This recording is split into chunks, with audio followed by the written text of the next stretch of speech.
ये भी खड़े हो गए, लड़का हारा उसके गम से उबरे नहीं और आ गए मिल्कीपुर वाले, बोले औरंगजेब अच्छा था। अरे भाई आपको क्या पता यार, आप क्या पढ़े हो? फैजाबाद में औरंगजेब का मंदिर बनाओगे क्या? राम मंदिर तो गए नहीं, क्या औरंगजेब का ही फिर मंदिर बना लो?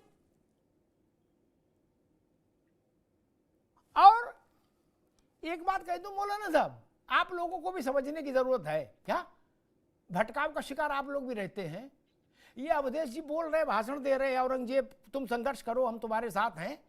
इनसे कभी टेलीफोन करके आपने ने पूछा कि चाचा जो मस्जिद के लिए जमीन मिली थी उसमें तुमने 4 गुम्मा और 1 कट्टा सीमेंट का क्यों नहीं दिया आज तक?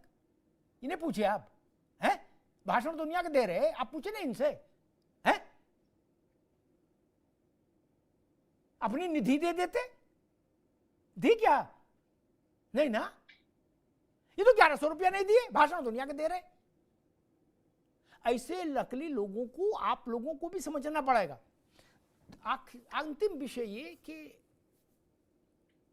औरंगजेब ने भारत की आत्मा को आहत किया, इस पर कोई विवाद नहीं हो सकता।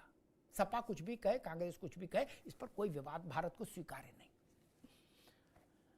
मैं उस इतिहास को नहीं मानता जो दरबारियों ने लिखा मौलाना साहब, या वामपंथी इतिहासकारों ने लिखा जिनकी फंडिंग कांग्रेस ने की।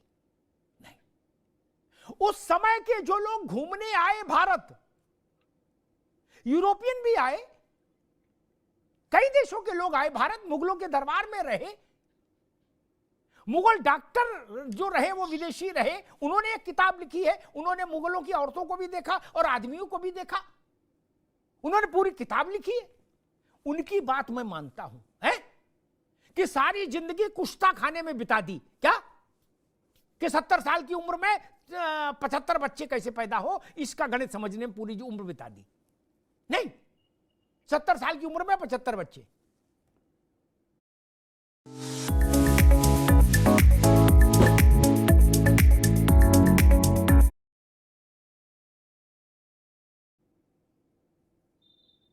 अकबर के बारे में क्या लिखा है उस समय के विदेशी जो लोग आए थे भ्रमण करने, मैं बोलूं यहां, जिनको बताया जाता है कि इन्होंने दीन-ए इलाही चलाया, ये बहुत बड़े देवदूत थे, अकबर द ग्रेट। मौलाना साहब, एक पर्यटक ने लिखा है अपनी किताब में, आप कहेंगे तो उसका अंश भेज दूंगा, कि अकबर को सबसे ज्यादा मालूम क्या पसंद था मौलाना साहब? जिल्ले इलाही को, जिनको फकीर फरिश्ता कहते थे आप लोग, क्या पसंद था? सुन लीजिए, यही समाप्त कर दूंगा।